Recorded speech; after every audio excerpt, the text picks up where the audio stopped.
Hello everyone, स्वागत है आप सभी का आपके अपने YouTube channel determination study platform में। आज की इस वीडियो में हम बात करने वाले हैं क्लास 12th के केमिस्ट्री के मोस्ट इंपोर्टेंट टॉपिक के बारे में, जिसका नाम है नॉर्मलता। ठीक है, जिसे अंग्रेजी में हम नॉर्मेलिटी बोलते हैं। इस वीडियो में नॉर्मलता से रिलेटेड किसी भी तरीके की आपके पास डाउट नहीं छोड़ूंगा। इस वीडियो में मैं बहुत अच्छे तरीके से नॉर्मलता के बारे में बताऊंगा, इसकी डिफिनीशन, इसका सूत्र और इस पे बेस्ड न्यूमेरिकल भी कराऊंगा, जिससे आपके सारे कंफ्यूजन दूर हो जाएंगे। किसी भी तरीके की आपके पास कोई भी प्रॉब्लम नहीं बचेगी। ठीक है, तो सबसे पहले बात करते हैं नॉर्मलता की परिभाषा क्या है। एक एक चीज को बहुत अच्छे तरीके से समझने का प्रयास कीजिएगा। मैं पूरी कोशिश करूंगा कि आपको आसान से आसान भाषा में समझा पाऊं। ठीक है, सबसे पहले नॉर्मलता की परिभाषा की बात करें तो इसकी परिभाषा कहता है किसी बिलियन के 1 लीटर में उपस्थित विलेय के ग्राम तुल्यांकों की संख्या को हम नॉर्मलता कहते हैं। ठीक है, तो नॉर्मलता किसे बोला जाता है?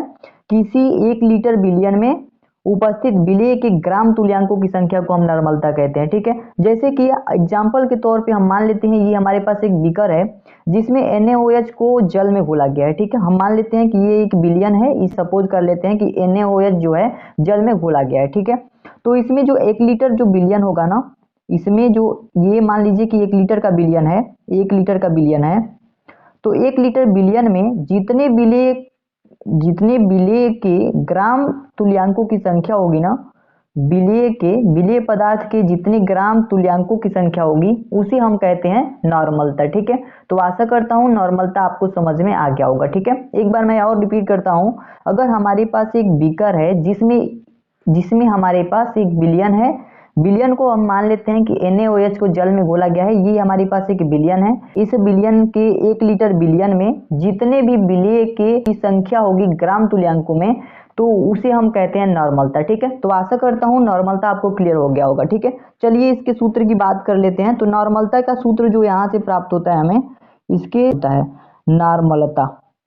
इसको हम यन से प्रदर्शित करते हैं। यहाँ पे मैंने लिखा हुआ है, नॉर्मलता को हम यन भी लिख सकते हैं। ठीक है, इसका जो सूत्र हमें मिलता है वो क्या कह रहा है इसमें कि विलेय के ग्राम तुल्यांकों की संख्या जो होती है नॉर्मलता कहते हैं 1 लीटर बिलियन में। ठीक है, तो हमें विलेय के ग्राम तुल्यांक डिवाइडेड बाई बट्टा में बिलियन का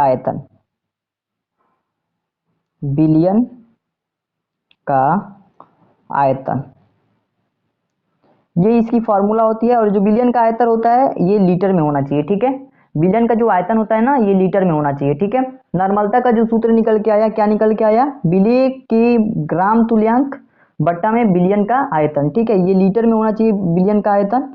और ये इंपॉर्टेंट फार्मूला है, बहुत ही इंपॉर्टेंट फार्मूला, इसको याद कर लीजिएगा। ठीक है, ये हमारे पास फार्मूला प्राप्त होता है नॉर्मलता का। आगे देखिए, मैं कुछ चीजें इसमें क्लियर कर देता हूं।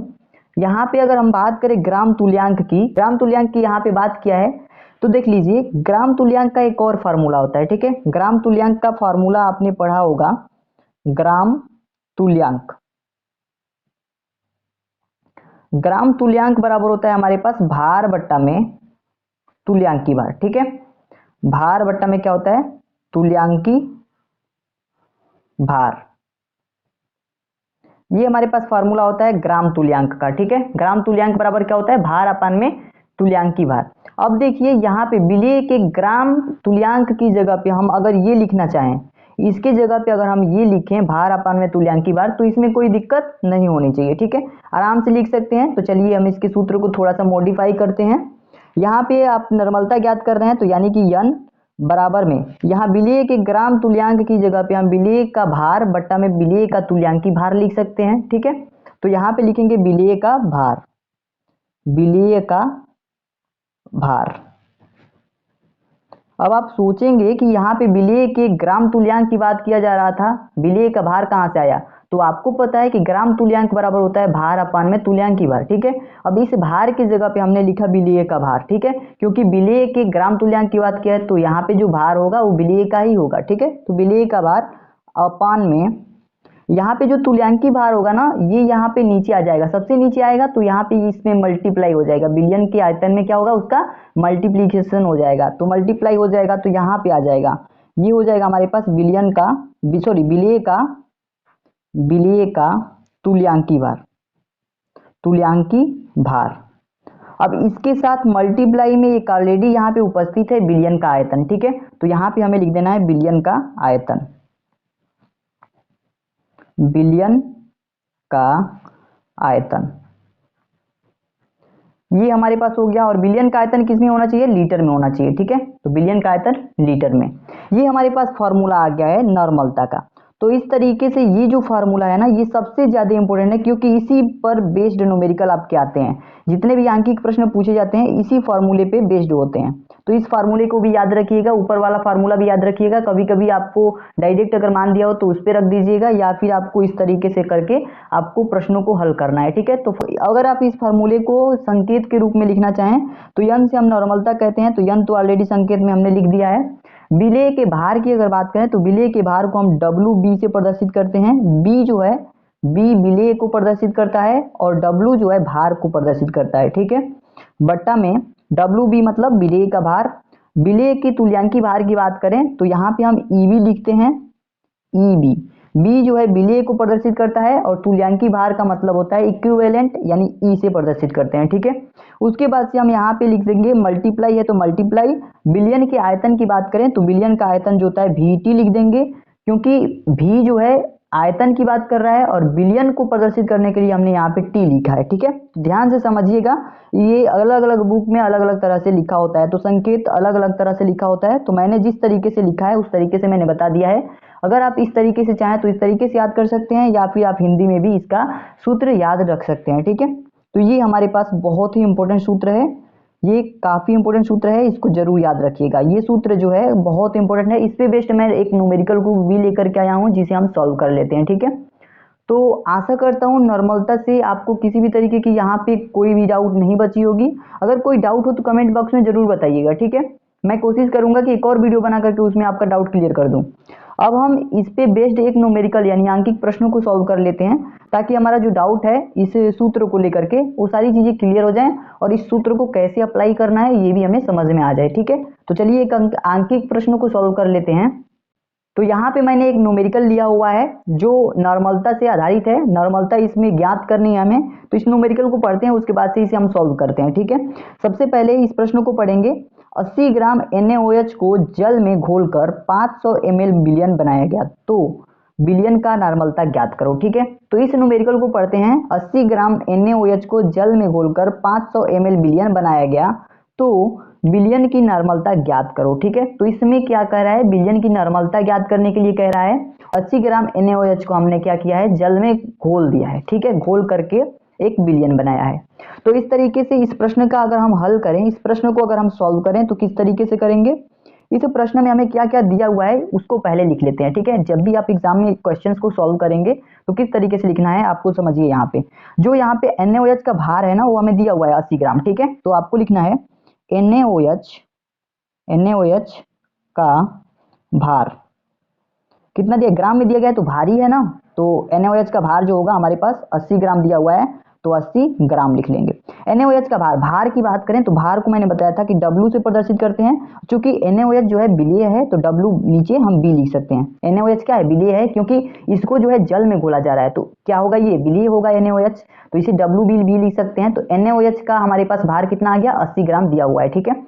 दूसरी चीज यहाँ पे दी गई है, यहाँ पे 500 ml बिलियन बनाएगा, तो बिलियन दिया गया है, यानी बिलियन का आयतन जो है कितना है, बिलियन का आयतन, जो बिलियन का आयतन दिया गया है जिसे हम VT लिख सकते हैं, ठीक है। टी हमें बिलियन प्रदर्शित कर रहा है और V जो है आयतन को प्रदर्शित कर रहा है।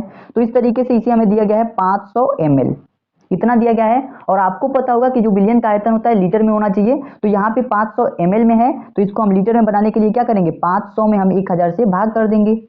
जब हम 1000 से भाग करेंगे तो यहाँ पे हमारे पास 500 से ये 1000 कट जाएगा दो बार में, तो 1/2 लीटर आ गया, अब लीटर में बदल गया, ठीक है।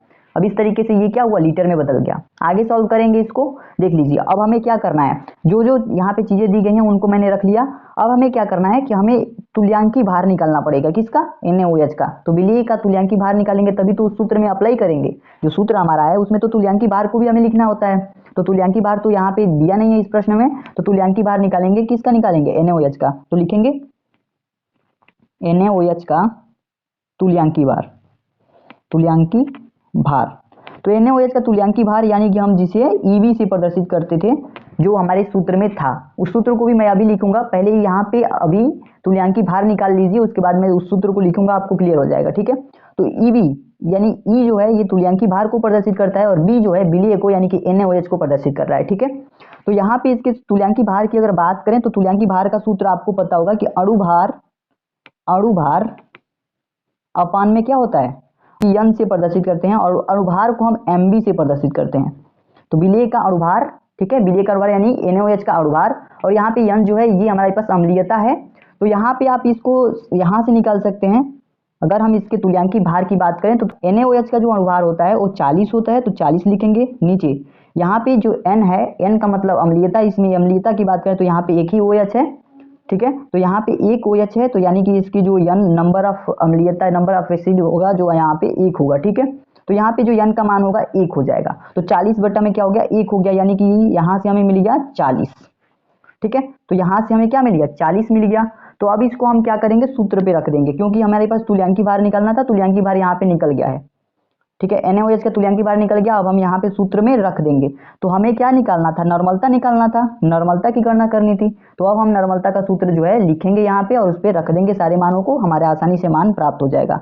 नॉर्मलता का सूत्र मैंने बताया था अभी कि नॉर्मलता बराबर होता है विलेय का भार। विलेय का भार मतलब कि W और B, B जो है विलेय को प्रदर्शित कर रहा है, W जो है भार को प्रदर्शित कर रहा है। तो विलेय का भार बट्टा में EB होता है जिसे हम तुल्यांकी भार कहते हैं, विलेय का तुल्यांकी भार, गुणे में हमारे पास क्या होता है, VT होता है जिसे हम विलयन का आयतन बोलते हैं, और ये लीटर में होना चाहिए। ठीक है, लीटर में होना चाहिए, इसीलिए मैंने ऑलरेडी यहाँ पे लीटर में बदल दिया है। ठीक है, इस तरीके से इस सूत्र पे आप सभी मानों को रखेंगे, आपका आंसर प्राप्त हो जाएगा।